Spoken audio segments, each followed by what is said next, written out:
लेकिन इस बात को मत भूलना, कोई हमें दुखी करे तो वो तो कोई है, वो तो अन्य है, अदर पर्सन है, वो हम तो नहीं है ना। तो कोई हमें दुखी करे वो ठीक है, ऑब्वियस हो सकता है करे, लेकिन हम अपने को क्यों दुखी करें, और वो भी बिना वजह, बिना वजह। चलो उस वक्त उस आदमी ने गाली दी तो शायद उसकी कोई वजह रही भी होती, लेकिन उसको बार बार याद करने में हमारी क्या वजह है?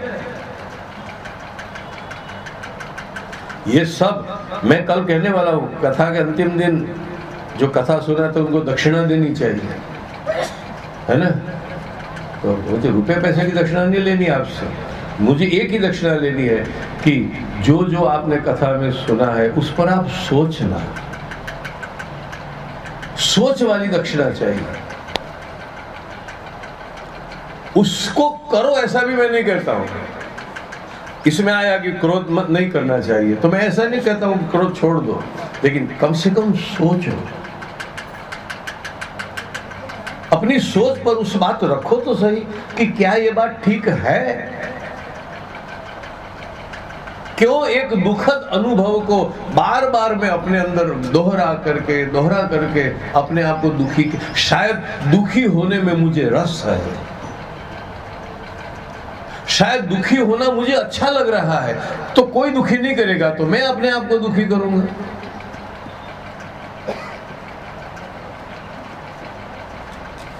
दुख में रस नहीं होना चाहिए, रस तो सुख में होना चाहिए। ये बात कहां से चल पड़ी, थोड़ा थोड़ा पीछे जाए, छोड़ो। मूल बात तो यही थी, यशोदा ने भगवान, हाँ यशोदा ने यशोदा को देखा, धीरे धीरे एक स्टेप लौट चले। तो मैंने कहा आप यदि अपने घर को आप अपने आप को देखते, फिर उसमें से स्वप्न की बात चली।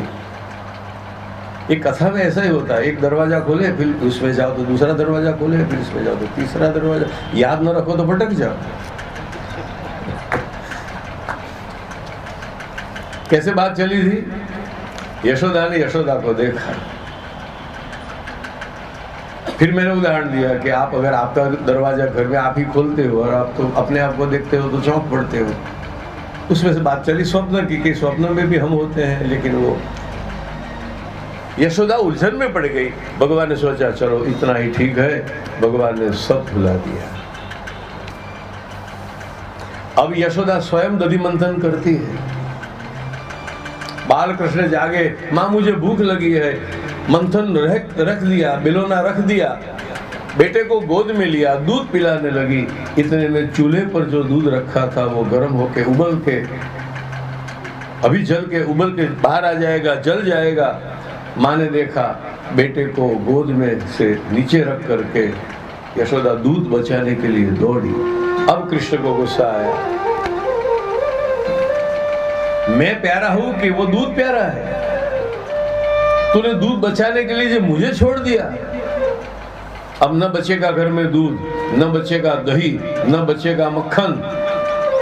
एक बड़ा सा पत्थर लिया और जो मटुकी में माँ दही भिगो रही थी, मटुकी पहले तोड़ दी। देखो आदमी को जब गुस्सा आता है ना, तो किसी न किसी वस्तु को तोड़े नहीं वहां तक उसे चैन नहीं मिलता है। ये तो हमारा हम सब जानते ही है, इसको कोई नई बात, कराकरी नहीं कब आती है घर में, कराकरी नहीं कब आती है? जब तक मनुष्य को क्रोध आता कुछ न कुछ वो तोड़ेगा नहीं। छोटे बच्चों को भी यदि क्रोध आ गया ना तो वो खिलौने तोड़ देगा, पड़ोसी बच्चों को पीट के आ जाएगा। क्रोध निकले कैसे?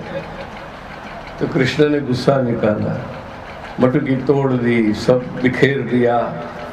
इतना ही नहीं, बंदरों को बुलाया, आओ आज तक मैंने आप गोपियों के घर का मक्खन खिलाया था ना, आज कन्हैया के घर का मक्खन खाओ। एक बार सखाओं ने पूछा कृष्ण से कि लाला तुझे ये बंदर इतने प्रिय क्यों है? ध्यान से सुनना, तुझे ये बंदर इतने प्रिय क्यों है? तो कृष्ण ने कहा दो कारण है। एक तो मेरे अगले जन्म में जब मेरी सहाय करने वाला कोई नहीं था, मैं तो वन में था, वनवासी था, तब इन्होंने मेरी सहायता की। ये तो सब जानते हैं, लेकिन दूसरी बात सुनो, दूसरी एक नई बात है, शायद आपने नहीं सुनी होगी। कन्हैया, ये बंदर तुझे इतने प्यारे क्यों लगते हैं? कन्हैया ने कहा, सुबह से लेकर शाम तक हमारी माँ इन्हीं के साथ हमारी तुलना करती है।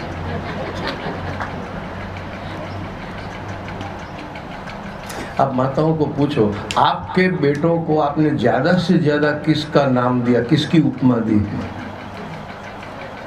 ये क्या बंदरों की तरह उछल कूद कर रहे हो? ये डार्विन की थियरी है। डार्विन कहता है ना, बंदर से अभी बंदरपना हमारे सबके अंदर है ही।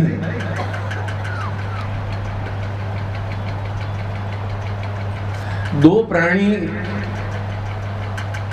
की उपमा मनुष्य को कई बार दी जाती है। एक तो बंदर, वो शरारत करे तो बंदर, और कोई गलती करे तो चार पैर वाला होता है सफेद रंग का,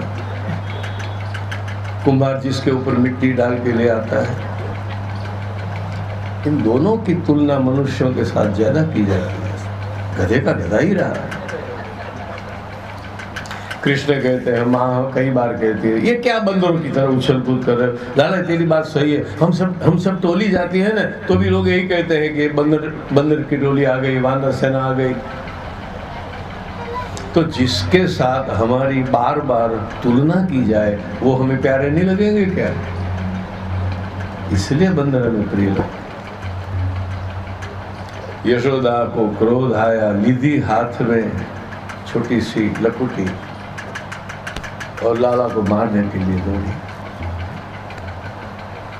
अब भगवान यहाँ, मैं भगवान हूं ऐसा नहीं बताते, बताना भी नहीं चाहिए। जो रस चल रहा है, जो भाव चल रहा है, वो भाव खंडित नहीं होना चाहिए।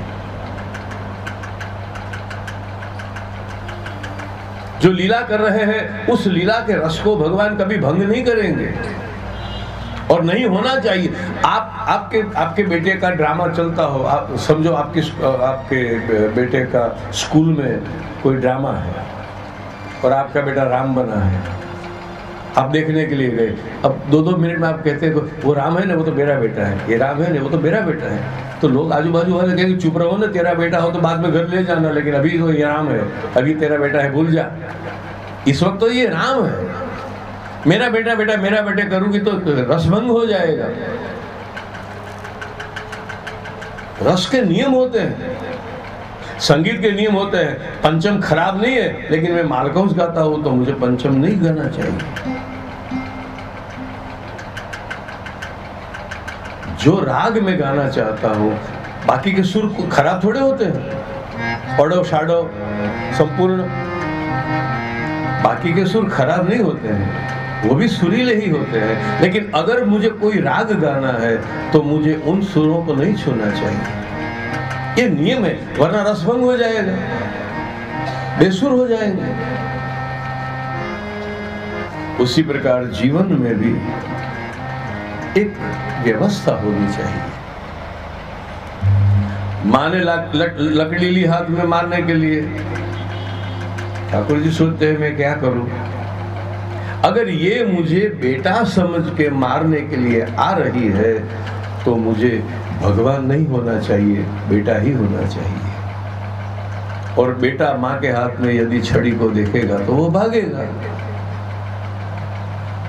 कृष्ण भागे। लेकिन रोते रोते भागे तो थोड़ा दौड़ने के बाद माँ को डर लगा कि मेरा बेटा जरूरत से ज्यादा डर गया है, तो उसने वो लकड़ी को छोड़ दिया। जैसे वो छोड़ दिया, कृष्ण हाथ में आ गए। माँ ले आई रस्सी, उखल के पास उसे खड़ा रखा और रस्सी से कन्हैया को बांधने जा रही है। लेकिन हर समय कितनी भी लंबी रस्सी वो क्यों न ले आए, 2 अंगुल का फर्क पड़ जाता है। माँ रस्सी लाती है, छोटी लाती है, बड़ी लाती है, उससे बड़ी लाती है, लेकिन जब बांधने जाती है तो 2 अंगुल कम पड़ जाते हैं। ये समझ में आए नहीं ऐसी बात है कि भाई छोटी रस्सी से ना बंधे तो बड़ी से तो बंधना चाहिए ना। कम बुद्धि वाला हो या परम बुद्धिमान हो, कोई भगवान को आज तक नहीं समझ पाया। भगवान क्या है ये कैसे समझाया जाए।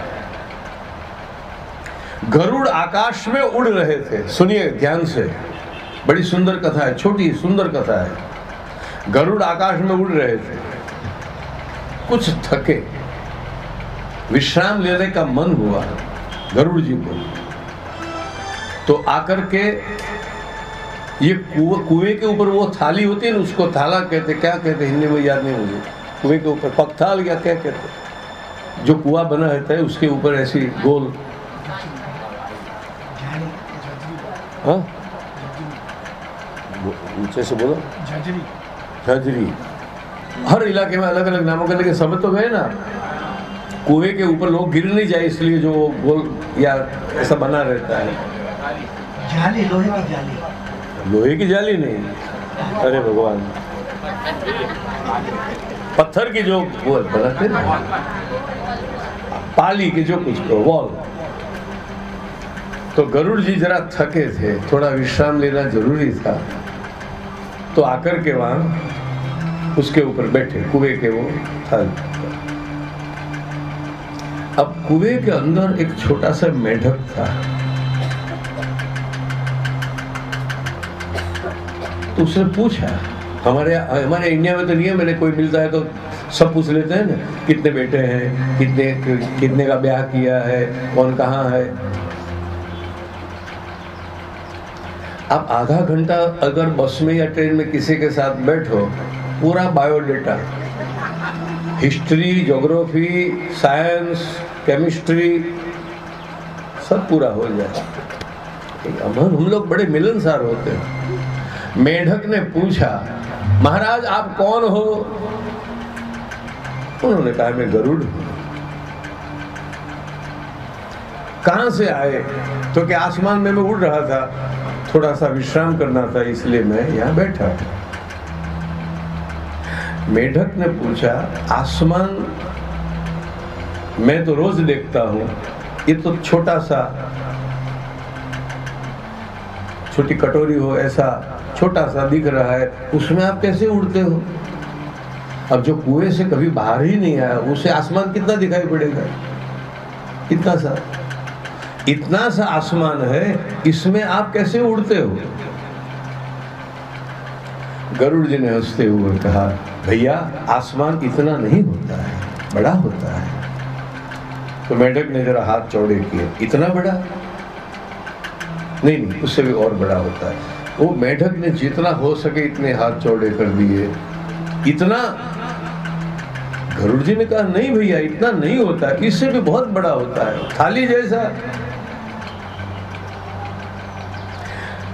गरुड़ जी ने कहा, देख सुन, मैं हूं गरुड़, लेकिन आज तक मैं नहीं समझ पाया कि आकाश कितना बड़ा होता है। तो जो कुएं से कभी बाहर ही नहीं आया, उस मेढक को मैं कैसे समझाऊं कि आकाश कितना बड़ा होता है? हमारी बुद्धि हमारे शरीर में सीमित है। हमें कोई कैसे समझा पाएगा कि भगवान कितने विराट है? आकाश की विराटता यदि गरुड़ नहीं जान पाएंगे तो मेढक कैसे जानेगा? जब वेद कहते हैं नेति नेति नेति नेति, वेद कहते हैं हम नहीं जानते हैं, ब्रह्मा कहते हैं हम नहीं जानते हैं, सरस्वती कहती है मैं नहीं जानती हूं, सब कहते हैं हम नहीं जानते, हम नहीं जानते। हमारे वेद तो कहते हैं जो जानते हैं ना वो हमेशा ऐसा ही कहेंगे, हम नहीं जानते हैं, हम नहीं जानते। नहीं जानने वाला ही कहता है कि मैं जानता हूं, सब जानता हूं, मैं सब जानता हूं। जो जानता है वो कुछ नहीं, वो जो जानता है वो जानता है कि वो कुछ नहीं जानता।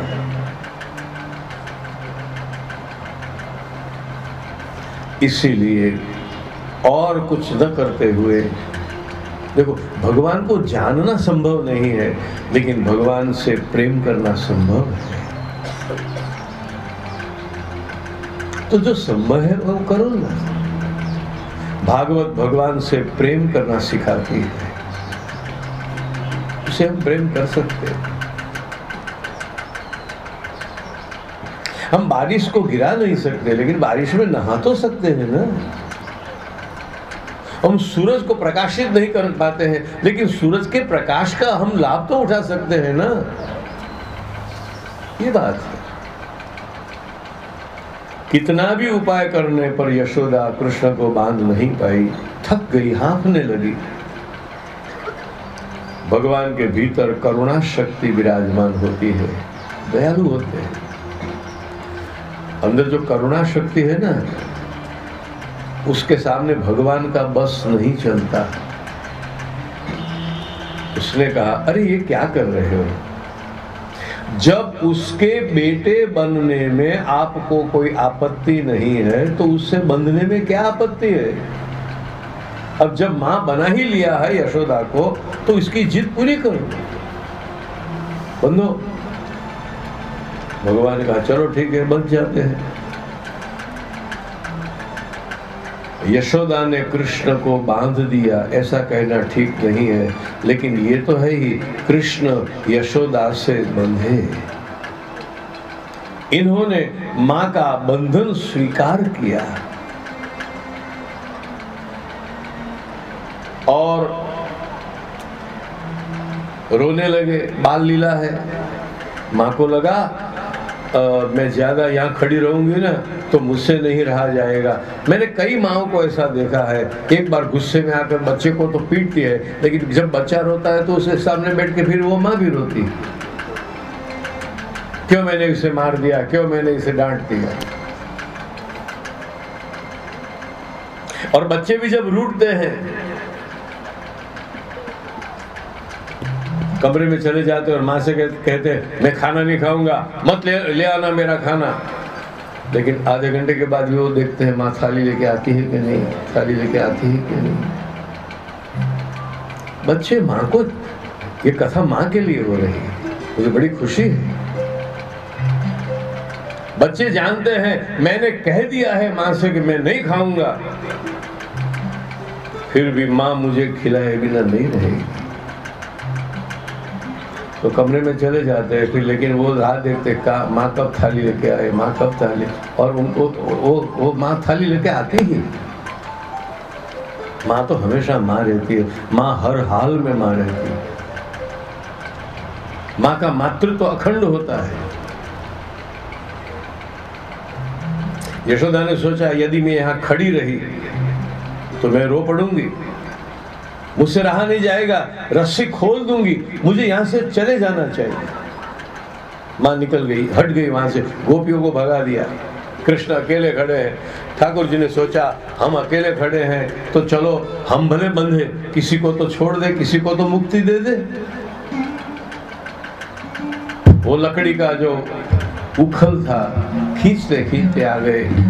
नंदराय जी के आंगन में दो वृक्ष थे, नलकुबर और मणिग्रीव नामक कुबेर पुत्रों को शाप लगा था नारद जी का, और भगवान तुम्हारा उद्धार करेंगे ऐसा नारद जी ने कहा था। नारद का वचन सत्य करने के लिए भगवान दोनों वृक्ष के बीच से निकले। कृष्ण तो निकल गए आर पार, और वृक्षों को इतनी चिंता हो गई, उनको जैसे कलेजा बैठ गया, अरे कृष्ण हमसे निकल गए और हमारा उद्धार नहीं हुआ। कृष्ण कहते घबराओ मत, तुम्हारा उद्धार मुझसे नहीं, जो मुझसे बंधा हुआ है ना उससे होगा। वो उखल टेढ़ा हो गया, भगवान की गति रुक गई, कृष्ण ने जोर लगाया और दोनों वृक्ष धड़ाम से ऊपर नीचे गिर पड़े। अंदर से वो दिव्य पुरुष प्रकट हो गए। 10 श्लोक में भगवान की स्तुति की। वाणी गुणानुकथने श्रवणौ कथायां हस्तौ च कर्मसु मनस्तव पादयोर्नः स्मृत्यां शिरस्तव निवास जगत् प्रणामे दृष्टि सतां दर्शनेस्तु भवत्तनूनां। वाणी गुणानुकथने, हमारी वाणी आपका गुणगान करे प्रभु,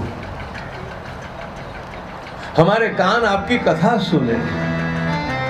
हमारे हाथ आपकी सेवा करे, हमारा मस्तक आपके चरणों में झुकता रहे, हमारी आंख आपके या आपके भक्तों के दर्शन करे। ऐसा वरदान मांग लिया। फिर वो आवाज सुन के यशोदा गोप गोपियां सब दौड़ आए, कन्हैया को छोड़ दिया। लोगों ने सोचा यहाँ उपद्रव बहुत हो रहे हैं, चलो ये जगह हम छोड़ दे और हम दूसरी कोई अच्छी जगह ढूंढ ले। थोड़े दूर यमुना जी के तट पर गिरिराज की तरेटी पर वृंदावन नामक स्थल पसंद आया। किसी अच्छे दिन का निर्णय करके बाल कृष्ण को लेकर के सब अब वृंदावन में पहुंचे हैं। अब कृष्ण गोकुलवासी नहीं, वृंदावन विहारी हो गए। बोलिए वृंदावन विहारी। अब कन्हैया छोटे छोटे बछड़ों को लेकर के चराने के लिए भी निकलता है। बेटियां कभी कभी ऐसा चाहती है कि मैं मम्मी जैसी जल्दी कैसे हो जाऊं। बेटे कभी कभी सोचते, अरे हमारे यहाँ तो एक पद है सूरदास सा, मोए बड़ो कर दे मेरी मैया, मोए बड़ो कर दे। माँ तू जल्दी जल्दी मुझे बड़ा बना दे। छोटी छोटी बेटियां कभी कभी माँ की साड़ी ले आती है, दर्पण के सामने खड़ी रहती है, यूं साड़ी लपेटती है। छोटे छोटे बच्चों को बड़े होने की बहुत जल्दी रहती है।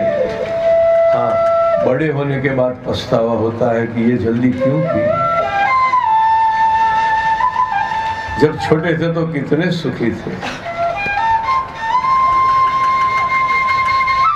अब भगवान बछड़े चराने के लिए निकले हैं। वत्सासुर को मार दिया। यमुना जी के तट पर बगुले के रूप में जो आया था, बकासुर को मारा। और अजगर के रूप में जो आया था, उस अघासुर को भी भगवान ने मार दिया। एक दिन कृष्ण सखाओं के संग भोजन करने के लिए बैठे हैं। राजभोग का भोजन यमुना के तट पर हो रहा है। कृष्ण मध्य में विराजते हैं। सखा सब आते हैं, कन्हैया ले तू ये खा, कन्हैया तू ये खा। कृष्ण ने बचपन से सिखाया है कि बांट के खाओ। ये इनका संदेश है। और दूसरी बात ध्यान से सुनो, हर गोपी ने अपने बेटे को जो मिठाई वगैरह बना के दिया है, साथ साथ में एक आज्ञा की है, देख बेटा इसमें से पहले तू कन्हैया को खिलाना, फिर आसपास वाले तेरे दोस्तों को देना और अंत में तू खाना। अब इस बात पे थोड़ा गौर करना चाहिए। सुनिए, 3 बच्चे बैठे हैं। एक लाया है घर से जलेबी, दूसरा लाया है घर से पेड़ा, और तीसरा लाया है घर से हलवा। ठीक है, अब तीनों की माँ ने कहा है कि तू अपना ही खाना, आसपास किसी को देना ही मत, अकेले खाना अकेले खाना। ऐसा कभी मत करना, वरना वो बड़ा होगा ना तो भी अकेले ही खाएगा। अगर गोपियों ने ये सिखाया होता कि तू गोविंद बोलो हरि गोपाल, गोविंद बोलो हरि गोपाल, राधा रमण हरि गोविंद बोलो, राधा रमण हरि गोविंद बोलो हरि गोपाल बोलो, गोविंद बोलो हरि गोपाल बोलो, गोविंद बोलो गोपाल बोलो, गोविंद बोलो गोपाल बोलो, गोविंद बोलो गोपाल बोलो, गोविंद बोलो गोपाल बोलो, राधा रमण हरि गोविंद बोलो, राधा रमण हरि बोलिए बाल कृष्ण लाल की। एक बेटा लाया है हलवा, एक बेटा लाया है, क्या लाया था? जलेबी। एक के पास जलेबी है, एक के पास पेड़ा है, एक के पास हलवा है। और तीनों की माँ ने सिखाया था अपना अपना खाना, किसी को मत बांटना। तो जो जो लाया है वो ही खाएगा। लेकिन यदि माँ ने ऐसा कहा होता कि तेरे पास है उसमें से थोड़ा इसको भी खिलाना, तो क्या होता? एक व्यक्ति को 3 वस्तु मिलती। जो पेड़ा लाया है वो तो पेड़ा तो खाएगा ही, बाजू वाला हलवा देगा खिले, तू भी मेरे साथ खा। तो पेड़ा तो घर से लाया है, हलवा भी मिलेगा और जलेबी भी मिलेगी। जब सुख को बांटते हो तो सुख को पाते भी हो। अगर आपने अपने आनंद को, अपने सुख को यदि बांटोगे तो आप उसको पाओगे भी। सब ग्वाल एक दूसरे को बांटते हैं, खाते हैं, आनंद करते हैं। इसमें मधुमंगल नामक एक गरीब ब्राह्मण का बालक खट्टी छाछ लेकर के आया था। वो अकेले अकेले पी रहा था। कृष्ण को देखा नहीं गया। मेरी मंडली में कोई ऐसा नहीं होना चाहिए जो अकेला खाए पिए, सबको बांटना चाहिए। लेकिन उसे पता था कि उसकी छाछ खाटी है, खट्टी है, ये किसी को बांटने लायक नहीं है। और बात सही है, खुशियों को बांटा जाता है, दुख को नहीं। अमृत बांटा गया, लेकिन जहर शंकर भगवान ने अकेले ही पी लिया है। सुख को बांटो, अपनी हंसी को बांटो, आंसुओं को अकेले पी जाओ। दुख बांटने के लिए नहीं होता है। कभी कभी लोग सोचते हैं अकेला मैं ही क्यों दुखी हूं, और भी लोगों को थोड़ा दुख में सम्मिलित करूं।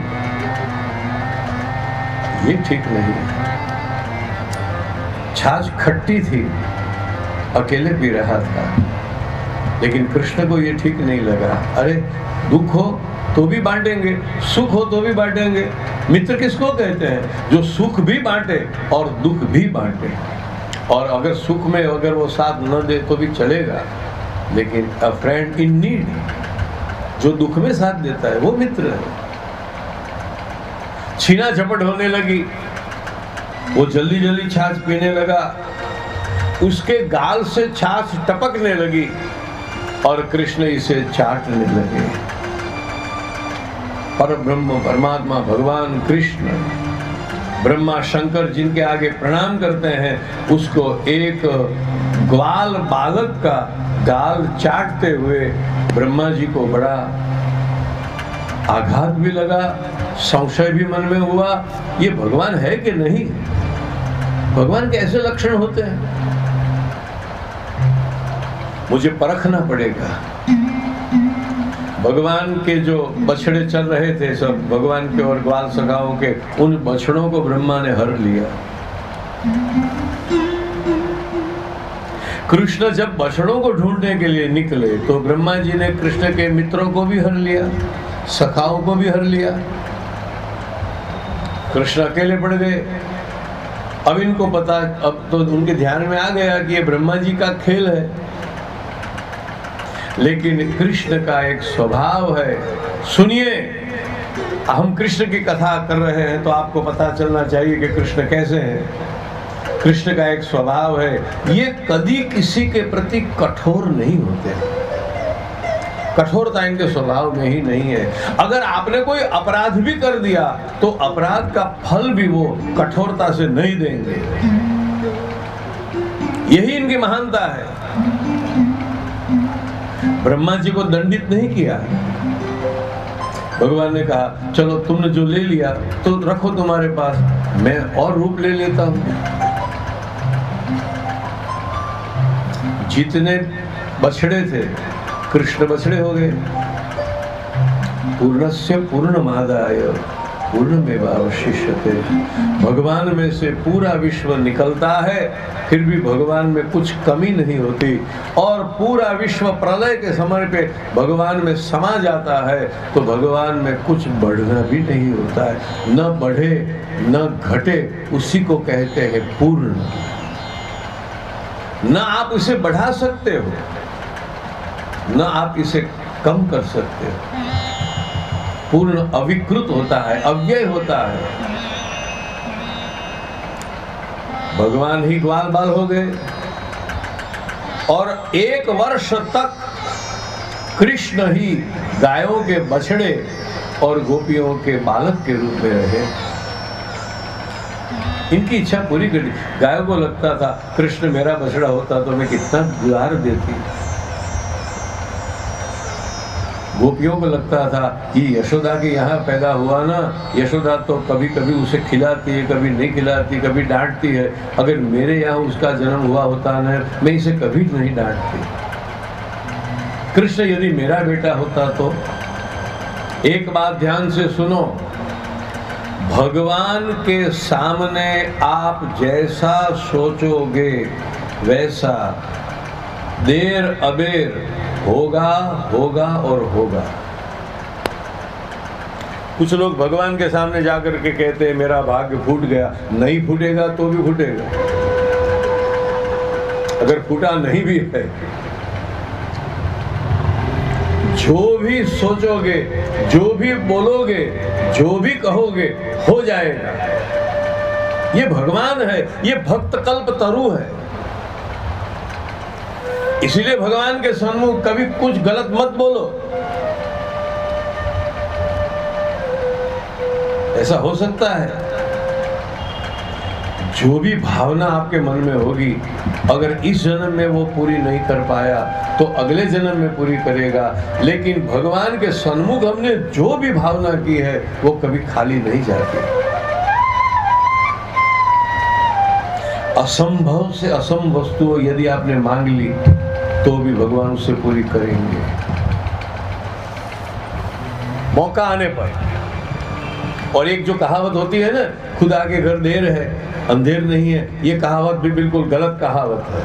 भले लाखों लोग बोलते हो, खुदा के घर देर होती ही नहीं है। जिस वक्त पे जहां पर जो काम होना चाहिए उसी वक्त वो ही होता है। खुदा के घर अगर देर होती तो द्रौपदी का क्या होता? खुदा के घर देर होती तो गजेंद्र का क्या होता? भगवान यदि देरी से पहुंचते तो पांडवों का क्या होता? वो तो हम जल्दी में होते हैं ना, इसलिए हमें लगता है कि देर है देर है देर है।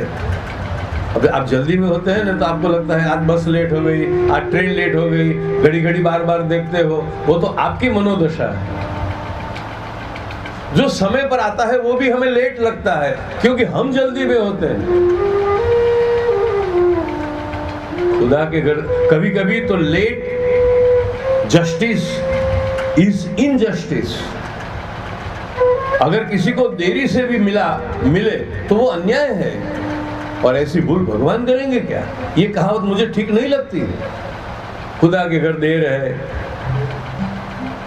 देर नहीं है, हमें जल्दी है इसलिए खुदा के घर देर है। क्यों? तो कि कार्तिक महीने में आम नहीं होते हैं, मागशर में आम नहीं होते हैं, पोष में आम नहीं होते हैं। आम तो अरे वो देर नहीं है, वो पकते हैं और जब समय आ जाता है तो वो पक जाते हैं। वो तो खाने की जल्दी होती है ना, इसलिए हम कहते हैं देर हो गई देर हो गई। आपको पता है टेबल पे बैठते हो, थाली आ जाती है और खाना नहीं आता है तो क्या हालत होती है आपकी? अब देखना 10-15 मिनट के बाद तो भूखे होते हैं, इसलिए हमें देर लग रही है, वरना कोई देर नहीं। खुदा के घर देर नहीं है, न देर है न अंधेर है। जब जहां जिसे जो मिलना चाहिए वो उस वक्त पे मिल ही जाता है। इसी का नाम है श्रद्धा, इसी का नाम है विश्वास। क्योंकि उसे मजा आता है हमें तड़पाने में, उसे मजा आता है हमें देर करने में। वो परपीड़क नहीं है। किसी माँ को दया आएगी अपने बेटे को ज्यादा रुलाने में?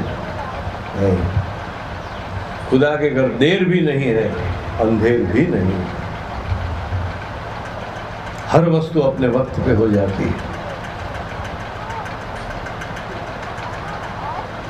तो गोपियों के मन में था, यदि कृष्ण मेरा बेटा होता, भगवान ने कहा जा 1 साल के लिए तेरा बेटा हो जाऊंगा, जितना प्रेम करना है कर लेना। गायों से कहा 1 वर्ष के लिए मैं तेरा बछड़ा होकर के आ जाऊंगा, जितना प्रेम करना हो कर लेना। भगवान सबकी मनोकामना पूरा करते हैं।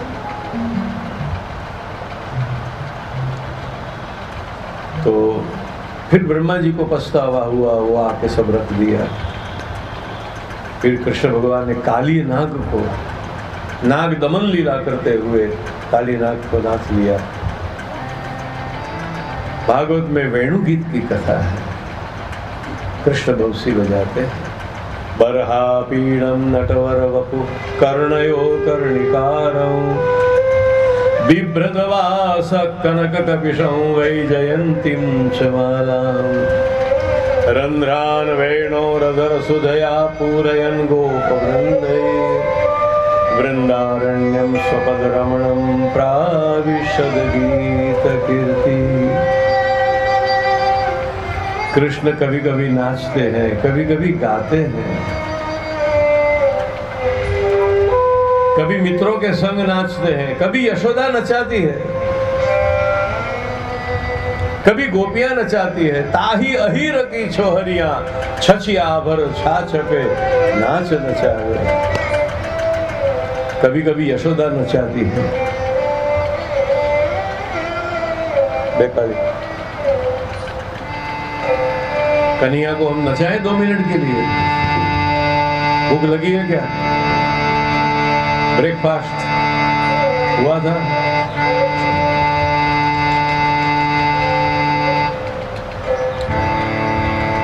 नूरसारंग हम कन्हैया को नचाएंगे, यशोदा नचाती है। नाचे नंद लाल नचावे वाकी मैया, नाचे नंद लाल नचावे वाकी मैया, नाचे नंद लाल नचावे वाकी मैया, नाचे नंद लाल नचावे वाकी मैया। देखो कन्हैया तो यहाँ नाच रहा है, अगर आप में से किसी को मन हो उसके साथ नाचना तो आप नाच सकते हो, वो तो नाच ही रहा है। नाचे नंदलाल नचावे वाकी मैया, नाचे नंदलाल नचावे वाकी मैया। रुनक झुनक पग पायल बाजे, रुनक झुनक पग पायल बाजे, रुनक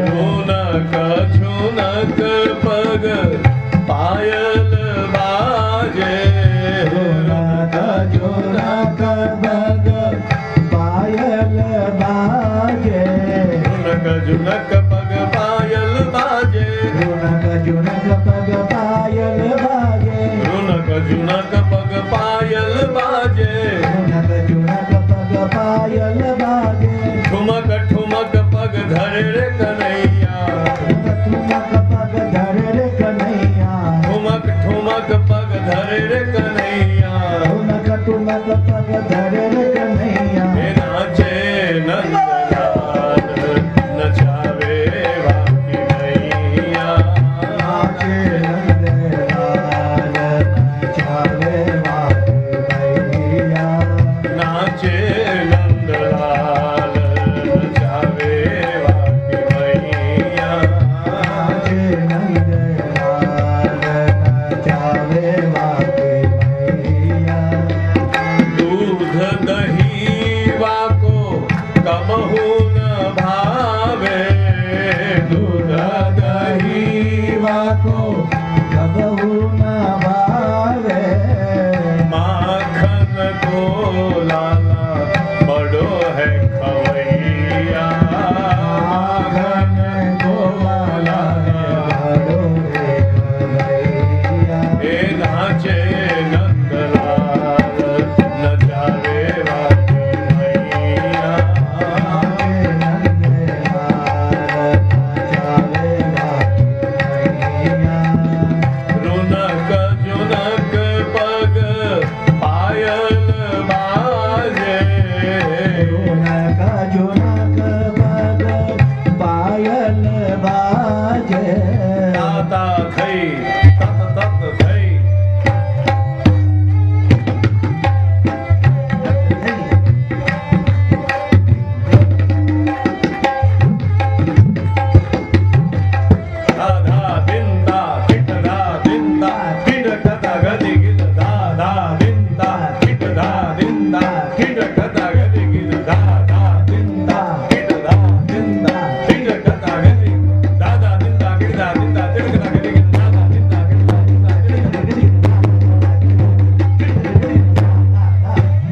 तीसरी को लाला बड़ो है चकिया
द्वारिकाधीश की। इतना सुंदर लाला का जब नृत्य चल रहा है तो मैंने सोचा बस वो नाचने दो, कल शाम तक नाच लेना, पूरी रात नाचता रहे। कल हमारी कथा 4 बजे शुरू होगी शाम को। हाँ, सुबह नहीं, कोई ऐसा मत समझना कि सुबह 4 बजे आ जाओगे तो तकलीफ हो जाएगी। कल कथा का अंतिम दिन है और कथा 4 बजे शुरू होकर के 7 बजे तक चलेगी। जो कुछ भी बाकी रह गया है, बहुत सारा बाकी रह गया है, लेकिन बाकी रहे वो अच्छा है। वैसे भी कोई कैसे पूरा कर पाएगा, ये तो समुद्र है, जितना हम पी सके इतना अच्छा है। दरिया में तो कितना पानी, गंगा में कितना जल है, लेकिन हम कितना पिएंगे? जितनी हमारी प्यास, जितनी हमारी औकात, जितनी हमारी हैसियत। तो कल कथा का समय 4 बजे का शाम का रहेगा और 7 बजे कथा का विराम होगा। फिर यहाँ से भागवत जी को पधराएंगे। तो बाकी के प्रोग्राम का तो अभी घोषणा होगी, लेकिन कथा का समय ये 4 से 7 का कल है, आखिरी दिन है, और आप सब उस वक्त भी समय पर आ जाइएगा। बोलिए गंगा मैया।